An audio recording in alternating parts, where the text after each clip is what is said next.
Guys, welcome back to ABG Spoken English classes.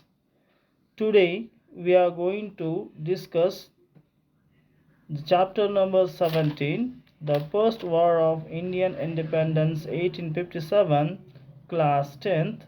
Please subscribe the channel if you not, and you get the link of all the lessons question answers in the description box. Contact it. And so now we are going to see the first question of this lesson. Let us see the first question of this lesson. The first question is exercises. Fill in the blanks with suitable words. The first question is British historians refer to the 1857 revolt as Sipahi Mutiny. The question number second, the policy brought into force by Dalhousie was doctrine of lapse. The third question is Mangala Pandey killed the British major during the 1857 revolt. The answer is Mangal Pandey. And question number 4, Jhansi Rani fought against British and took Gwalior under her control. Here answer is Gwalior. Now we are going to discuss the main question 2. Discuss the following in group and answer them. The first question is what were the effects of doctrine of lapse? Analyze. The answer, Lord Dalhousie introduced doctrine of lapse.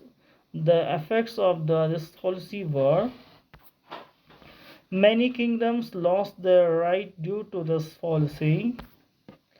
Satara, Jaipur, Jhansi, Udaipur and other kingdoms came under the British control.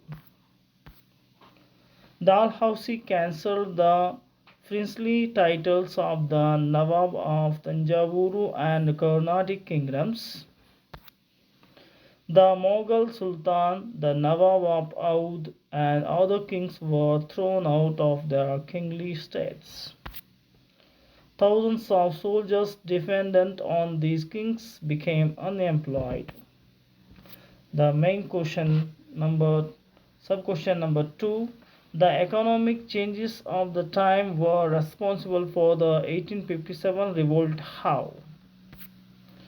Due to the development of industrialization in England, the Indian handicrafts and industries diminished. The artisans of Indian became unemployed. The weavers became the first victims as wool and cloth making industries suffered a lot. The Indian handicrafts became financially pathetic.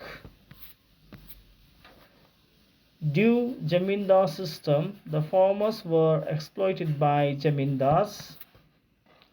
Land tax collection rights awarded to talukdars were withdrawn.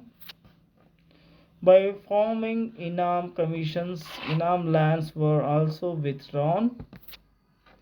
As a result, the farmers had to undergo a lot of economical hardships and felt insulted. Hence, the farmers also protested all this. And sub-question number 3, what were the factors that disturbed the religious sentiments of the soldiers during the 1857 revolt? The factors that disturbed the religious sentiment of soldiers were the soldiers in the British Army were being given new rifles called Royal Enfield. The cartridges used in the rifles were greased with the fat of cow and pigs. The soldiers had to pull the safety catch with the help of their teeth, but it was impossible for the Hindus and Muslims. Soldiers became cow because cow was sacred for the Hindus, while pig was blasphemous for Muslims. This factor disturbed the religious sentiments for both religions. Okay, next point is, another factor that disturbed the Indian religious sentiment was that the soldiers were forced to cross the oceans to serve on foreign land. The next sub-question number 4. What were the immediate causes for the post-war of independence?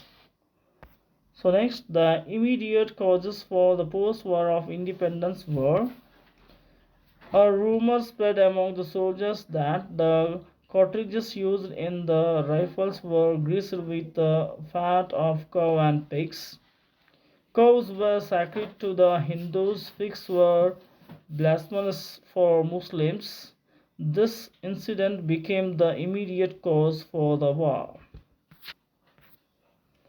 A rumor spread to Barackpur soldiers which resulted in severe dissatisfaction when the British officers ordered the soldiers to use the rifles by biting the cartridges. They refused to do so. So next we go to see the next one. An Indian soldier named as Mangala Pandey killed a British officer. Soon he was arrested by the British, tried and hanged to death. This was also an immediate cause for post-war of independence. The sub-question number 5. Make a list of the reasons for the failure of the revolt. The reasons for failure of revolt were: it did not cover every part of India. It was mainly concentrated on the issues of the rights of kings and queens rather than liberation of the country. The unity among the British and the disunity among the Indian soldiers resulted in its failure. The beauty lacked direction and leadership. The soldiers also lacked discipline and organizing the skills. The Indian soldiers lacked military strategies, planning capabilities, and soldiering skills. The freedom fighters lacked a definite aim. Many of the Indian kings extended their loyalties to the British and did not support the freedom fighters. The plundering and other crimes committed by the Sipahis made them to lose the faith of common people. The next question number 6. What were the features of the Declaration of British Queen in 1858? The features of the Declaration of the British Queen in 1858 are: accepting the agreements made by the East India Company, giving of the ambitious expansion plans made by the British, providing a stable government for Indians, treating everyone equally before law, exhibiting religious tolerance and not interfering in the religious matters of the country. These are the features of the Declaration of the British Queen in 1858. So dear students, please subscribe ABG Spoken English classes and you get all the lessons, question answers in this same channel. Thank you. Thanks a lot.